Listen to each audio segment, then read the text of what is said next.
პოლიტიკურ დღის წესრიგს ქმნის ამით ხელისუფლება, ფაქტიურად გადაფარა ყველა სხვა თემა, რომელიც იყო, მათ შორის მეგობარი აქტიც უნდა გითხრათ და ხედავთ ახლა რეალურად გამოძიება თუ გინდა ამ საქმეების, ეს ღია სხდომებზე შეიძლება ასეთ თემებზე ილაპარაკო?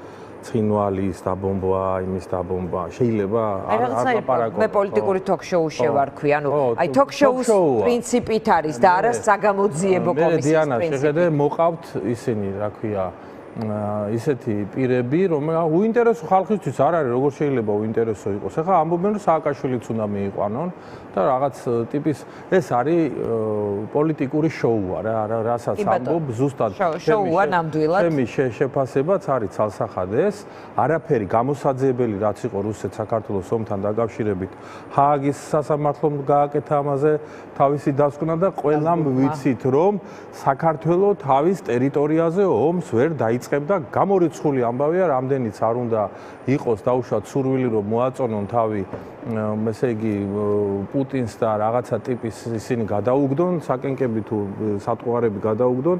თემა ერთია, რომ ეს არის მეგობარი აქტის გადასაფარი თემა. ჩემი აზრით ეგ არის პარტიები, ხო, ეს გუშინდელი პარტიების აკრძალვის თემა, ცალსახად პარტიების აკრძალვის გასაგებია ცალსახად, მაგრამ კომისია ისე კომისია 3 თვე იმუშავებს, მერე კიდე 3 თვეს დაუმატებენ.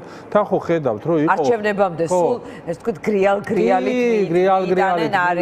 ამ 3 თვის განმავლობაში აბა ვინც არ მივა იმას ეტყვიან დაგიჭერთ და აბა მერე იმაზე იწყება ინტრიგა, აბა დაიჭერენ, არ დაიჭერენ. საინფორმაციო ველი დაიკავეს ქართული ოცნების ქართულმა ოცნებამ დაიპყრო. კი, ეგ არის გააკეთეს რა და ეგ არის თემა საგამოძიებო კომისია. იმასაც თუ დავაკვირდებით, რომ იყო 2003-12 წლის განმავლობაში უნდა შეესწავლა და შემდეგ დაამატეს 12-დან დღევანდელ დღემდე, ეს იმას ნიშნავს, რომ სხვა პარტიებზეც უნდათ გაავრცელონ. თქვენ მოხვდებით ახლა. კი, აუცილებლად, ახლა ვეწყინება რომ არ მოხვდეთ. 12-25 ეს არის უშუალოდ გახარიასთვის გაკეთება. რა თქმა უნდა, ამიტომ ყველა პარტიას შეეხება, ყველა პარტიასთან დაიწყებენ ამ რაღაცა თავისი ძალაუფლების დემონსტრირებას. შემდეგ გაუქმებაზე როა პარტიების გაუქმებაზე ლაპარაკი. ახლა მე ნახევრად ხუმრობით თქვენს ეთერში თუ არ ვიცი რამდენიმე კვირის წინ თქვი რა, მაშინ ბიძინა საარჩევნოდ რო გამოვიდა და ესო ცუდი ოპოზიციაო და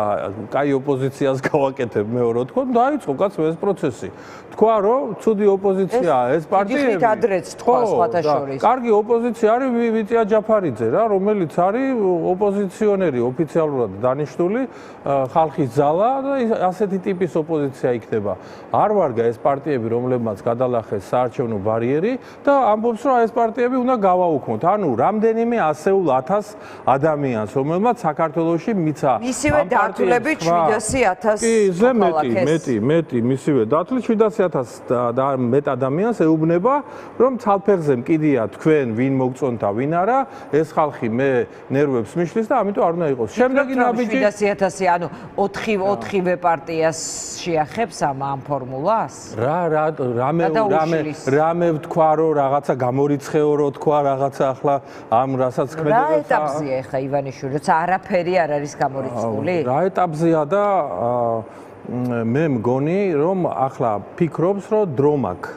როდესაც არავის არ ცალია ჩემთვის და აგერ ნახე თურქეთში რა ხდება, აგერ ნახე იქეთ რა ხდება, ამერიკა რაღაცა ევროკავშირს შორის რაღაცა გაურკვევლობებია იქეთ თემა კიდე ეგერ მექსიკასთან, პანამასთან, ჯონბატონო გრენლანდიასთან, მთელი ამბებია და ადამიანი ფიქრობს რომ მოდი ახლა ბარე მოვასუფთავებ რა ბოლომდე მინდო. რაც მოხდა 28 ნოემბერს რა მოხდა, მოდი ვთქვათ რა. ახლა შენ ისეთი გამოცდილება გაქვს ამ ჟურნალისტიკიდან გამომდინარე, ბარეორ პოლიტიკოს შეშურდება. 25 ნოემბერს იყო პარტიების დღე. 25 ნოემბერს პირველი სხდომა უნდა ჩატარებულიყო. ამ პირველ სხდომაზე უნდა მისულიყო პარტიებს რა რესურსიც ჰქონდა საპროტესტო ელექტორატი. მივიდა სამარცხვინო მცირე რაოდენობა. ესო დაინახა ივანიშვილმა ქუჩაში პარალელურად იყო კი არ იყო.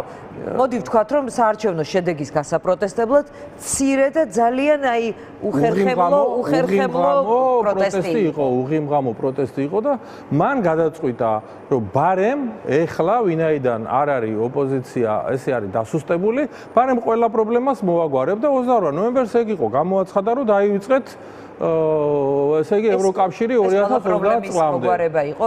ჩემი აზრით ეს იყო საპროტესტო მუხტის კიდევ უფრო გამოწვევა, რომ მაჩვენეთ აი კრიზისის პროვოცირება. არა, მას არ ნახდა დარეგონა, რომ ასეთი ტიპის რეაქცია. ხო, მაგრამ რაღაც ფორმის კრიზისის პროვოცირება. კი, შეიძლება ეგ იყო, მაგრამ მე რასაც ვფიქრობ, რომ ბარემ მოდი რა, ამ თემაც მოსაშორებელი მაქვს და ბარემ სენ დასუსტებულები არიან, ეხლა მოვიშორებ. ეხლა იგივე საკეთებს.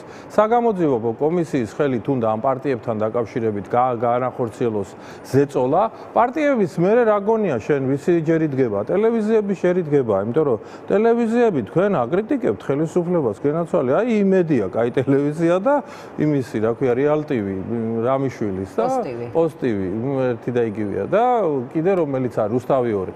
ამიტომ ტელევიზიებსაც იგივე ბედი ელოდება და არ აინტერესებს ივანიშვილს, რომ ტელევიზია და მასმედია მეოთხე ხელისუფლებაა და მეოთხე მისი ფუნქცია არის, რომ იყოს მეოთხე, ანუ სამი შტო ხელისუფლების თვითონდა ამ ყველაფერს ახლა